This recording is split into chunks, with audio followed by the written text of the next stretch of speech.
हरिओम।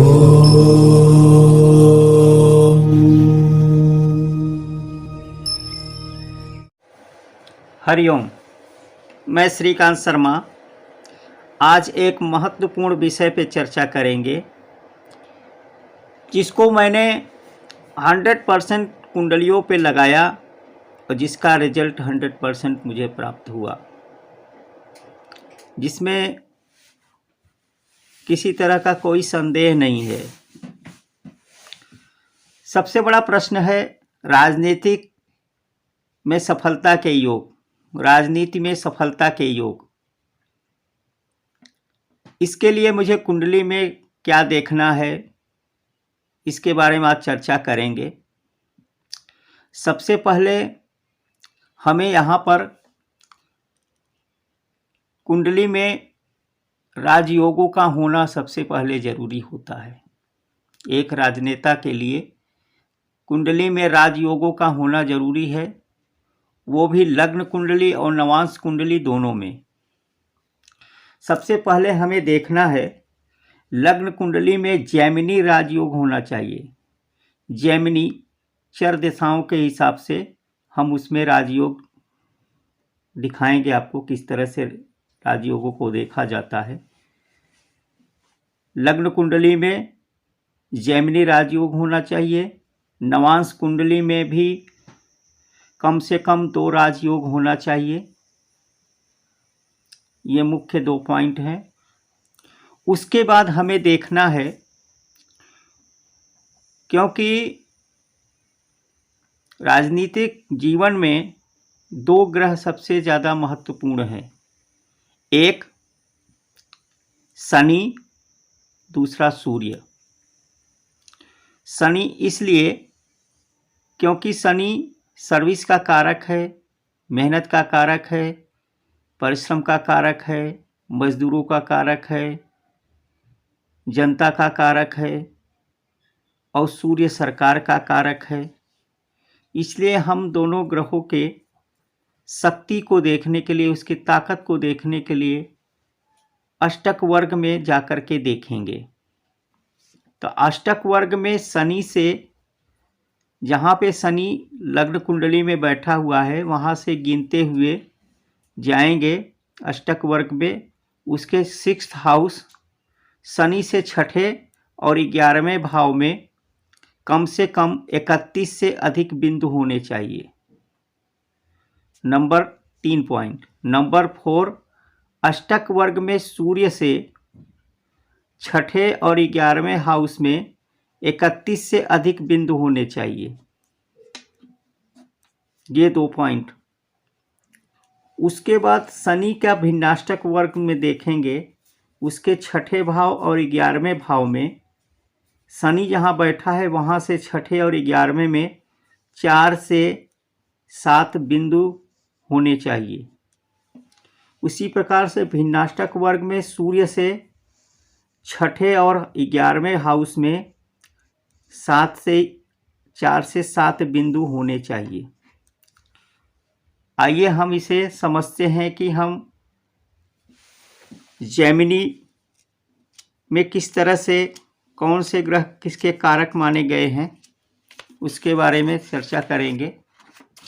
जैमिनी में कुल 7 कारक बताए गए हैं, जिसे हम डिग्री के हिसाब से लिखते हैं।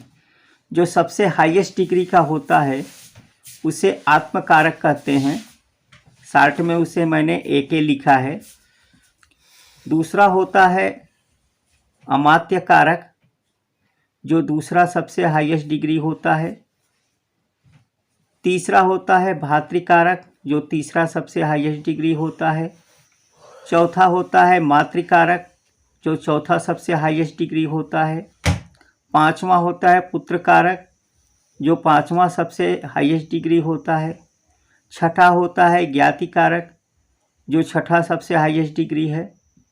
सातवां होता है दारा कारक, जो सबसे कम डिग्री वाला ग्रह होता है। यहाँ पर राहु और केतु को नहीं लिया जाता, इसमें सिर्फ 7 कारक को लिया गया है। आत्म कारक जो आत्मा का कारक है, अमात्म कारक भ्रातृकारक, मातृकारक, पुत्र कारक, ज्ञाति कारक, दारा कारक, दारा कारक जिसे पत्नी कारक कहा जाता है। ये 7 प्रकार के कारक लिए जाते हैं। जिस तरह से एक राशि में 30 अंश का होता है, एक राशि में 30 अंश का स्पेस रहता है। यदि मान लो आत्मकारक ग्रह ये पूरा जो है 30 डिग्री है, यहाँ 0 से शुरू होता है, ये 30 तक है, तो 30 मान लो कि 28 डिग्री का है तो यहाँ पे लिखा जाएगा ये हमारा AK हो जाएगा। और अमात्म कारक मान लो 25 डिग्री का है तो AMK हो जाएगा। उसी प्रकार से भातृकारक BK मान लो 20 डिग्री का है, मातृकारक 15 डिग्री का है तो यहाँ पे MK। इस तरह सबसे कम डिग्री वाला जो ग्रह होगा वो DK होगा, दारा कारक। और जेमिनी की दृष्टियाँ 3 प्रकार की इसमें दृष्टियाँ होती हैं। इसमें हम जेमिनी की जब सूत्र लगाएंगे तो जेमिनी के ही दृष्टियों के लेंगे, न कि पराशरीय गोच दृष्टि। तो यहाँ पर जेमिनी की जो दृष्टि है इसमें हमारे 3 तरह के राशियाँ होती हैं। एक चर राशियाँ होती हैं, एक स्थिर राशि होती है, एक द्विस्वभाव राशि होती है। पहला चर द्विस्वभाव, चर स्थिर द्विस्वभाव, चर स्थिर द्विस्वभाव, चर स्थिर द्विस्वभाव, चर स्थिर द्विस्वभाव। तो चर राशियाँ मतलब मान लो 1 नंबर की राशि आ गई मेष राशि, तो मेष राशि का कहाँ से कौन कौन सी दृष्टि होगी? उसकी पंचम दृष्टि होगी, अष्टम दृष्टि होगी और 11वीं दृष्टि होगी। उसी तरह से अगर स्थिर राशि है मतलब 2 नंबर की जो राशि हो गई वृश्चिक, वृषभ, वृषभ की तीसरी दृष्टि होगी, छठी दृष्टि होगी और 9वीं दृष्टि होगी। और मिथुन राशि होगी मतलब तीसरे नंबर की राशि होगी तो उसकी चौथी दृष्टि होगी, 7वीं दृष्टि होगी और 10वीं दृष्टि होगी। यहाँ पे जेमिनी दृष्टियाँ लिया जाएगा, जिसे हम उदाहरण कुंडली में जब समझाएंगे आपको बहुत अच्छी तरह से समझ में आ जाएगा। और यहाँ पर ये फर्स्ट पॉइंट में जेमिनी के सूत्र दिए गए हैं। जेमिनी के जो राजयोग बताए गए हैं वो इस प्रकार से हैं। आत्मकारक, यहाँ पर युति और दृष्टि संबंध लिया जाएगा। यदि उसके साथ हो या उनकी दृष्टियां हो तो उसे लिया जाएगा। यहाँ पर देखेंगे आत्मकारक प्लस अमात्मकारक, AK प्लस AMK। अगर आत्मकारक, अमात्मकारक, अमात्य कारक दोनों यदि एक साथ हो तो ये राजयोग होता है। आत्मकारक, दाराकारक दोनों साथ में दृष्टि संबंध बनाए या साथ में बैठे तो ये एक योग होता है। दूसरा आत्मकारक, पंचम भाव के स्वामी, 5th लॉर्ड का युति या दृष्टि संबंध बने। अमात्य कारक मतलब 2nd हाईएस्ट डिग्री का जो ग्रह है वो, और दारा कारक जो सबसे छोटा ग्रह है उसकी दृष्टि संबंध याति बन जाए। अमात्य कारक पंचम भाव के साथ हो जाए, अमात्य कारक पुत्र कारक PK के साथ हो जाए। तो ये मुख्यतः 6 प्रकार की उनके योगों को लिया गया है यहाँ पे। और 7वां है चंद्रमा और शुक्र का योग हो, तो इन 4 बिंदुओं को 7 पॉइंट को लिया गया है। ये जो D1 और D2 दोनों में कम से कम 2-2 बिंदु मिलने चाहिए, 2-2 राजयोग हो तो बहुत अच्छा रिजल्ट देखने में आया है। उसके बाद हम शनि और सूर्य के अष्टक वर्ग के बल को देखेंगे। शनि को क्यों लिया गया है और सूर्य को क्यों लिया गया है? शनि जो है भिखारी है, वो छोटे स्तर पे भी गिर जाता है एक राजनेता सड़क पर आकर के लोगों से, उसके अंदर कला आ जाती है, वोट मांगने की क्षमता होती है, वह कितने भी नीचे गिर कर के लोगों से वोट मांग लेता है। किसके लिए मांगता है? सरकार के लिए, सरकार चलाता है, शासन के लिए। जब तक उसके कुंडली में सूर्य और शनि की स्थिति अच्छी नहीं रहेगी, वो एक अच्छे राजनेता, सफल राजनेता नहीं हो सकता। आइए हम इसे उदाहरण से समझते हैं।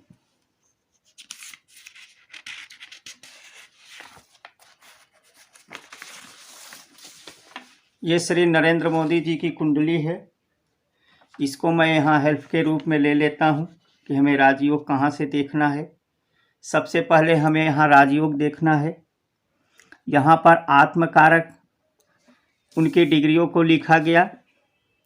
शनि का सबसे हाईएस्ट डिग्री है आत्मकारक, अमात्मकारक शुक्र है। चंद्र का जो तीसरा डिग्री है भातृकारक, गुरु का मातृकारक, मंगल पुत्र कारक, बुध ज्ञाति कारक, सूर्य दाराकारक है। सूर्य सबसे कम डिग्री वाला ग्रह है। अब यहाँ पर हम देखेंगे शनि, पहला सूत्र क्या लिया है? आत्मकारक और अमात्मकारक का युति संबंध हो या दृष्टि संबंध हो। यहाँ पे आत्मकारक और अमात्मकारक का दृष्टि युति संबंध बना हुआ है।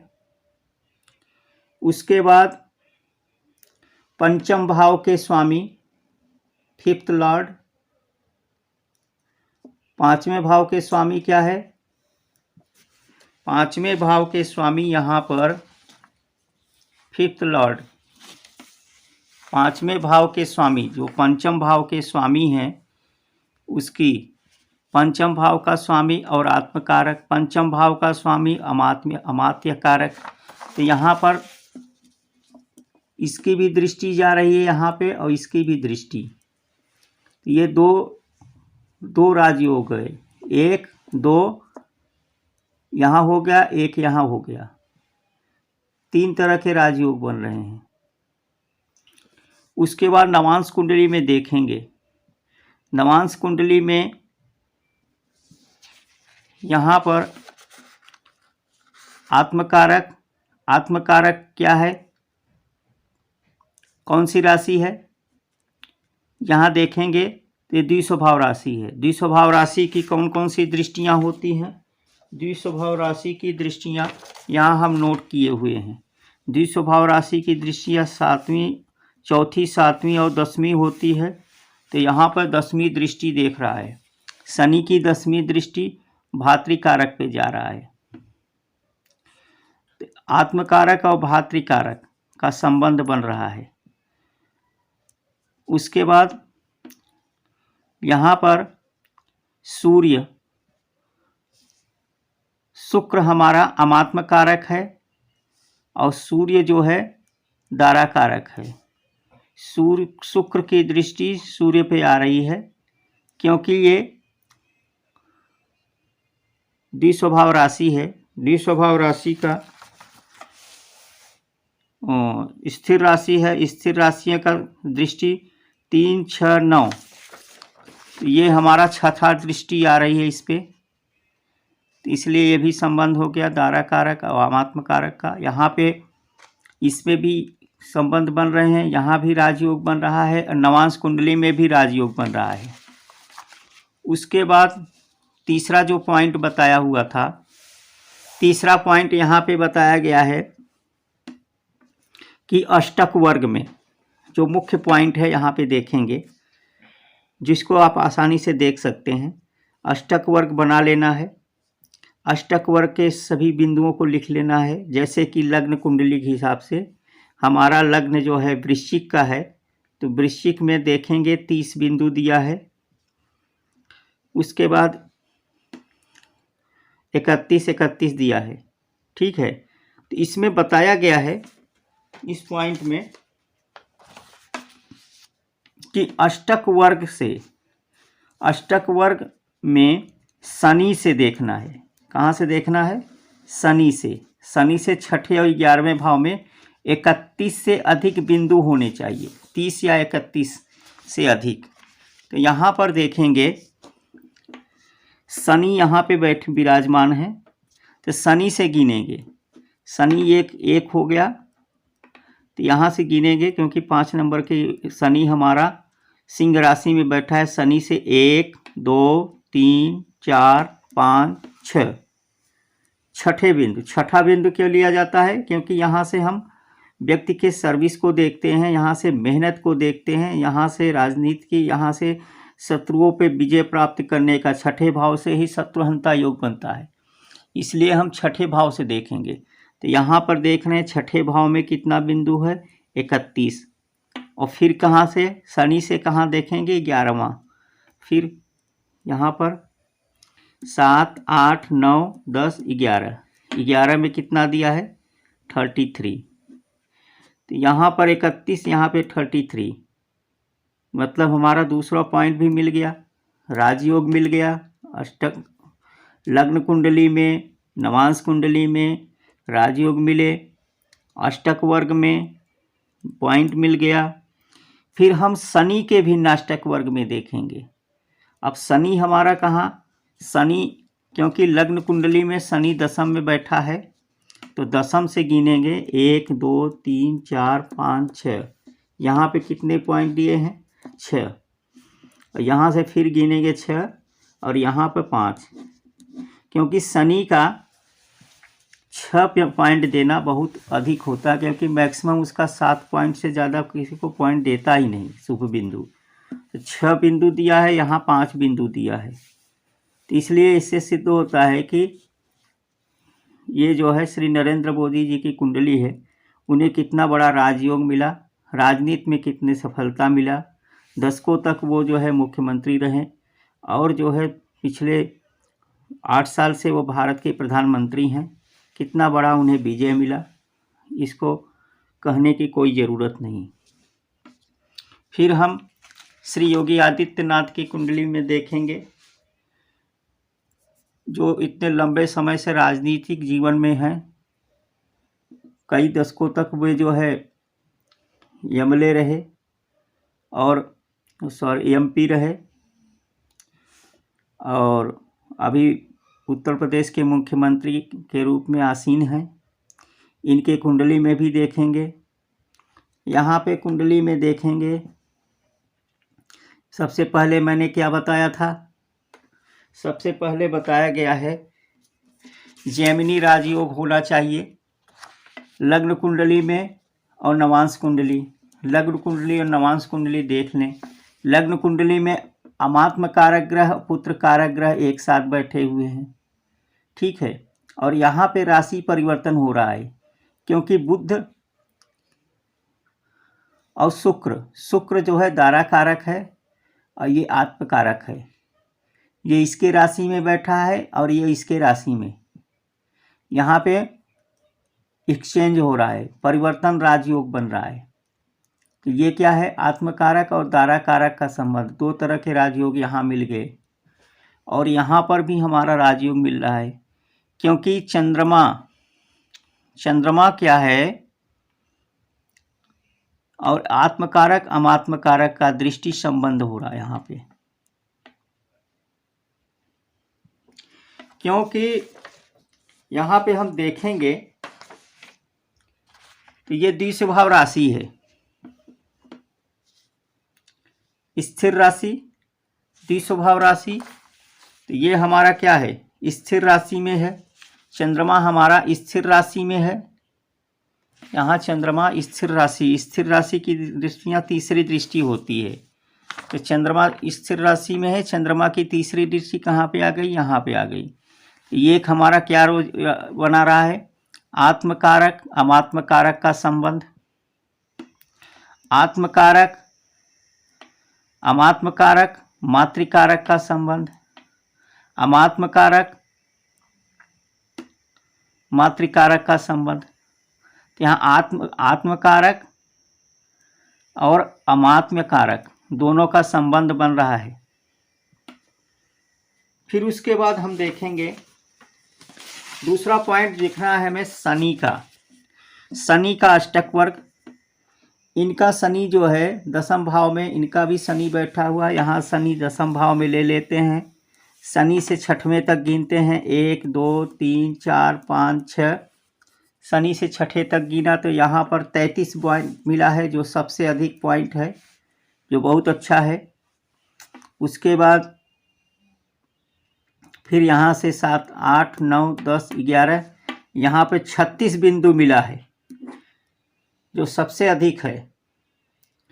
इसलिए इनको राजनीति में सफलता मिलता गया और आगे भी भस्मान करेंगे सफलता मिले। तो इस तरह से जो है, उसके बाद शनि का भिन्नाष्टक वर्ग देखेंगे।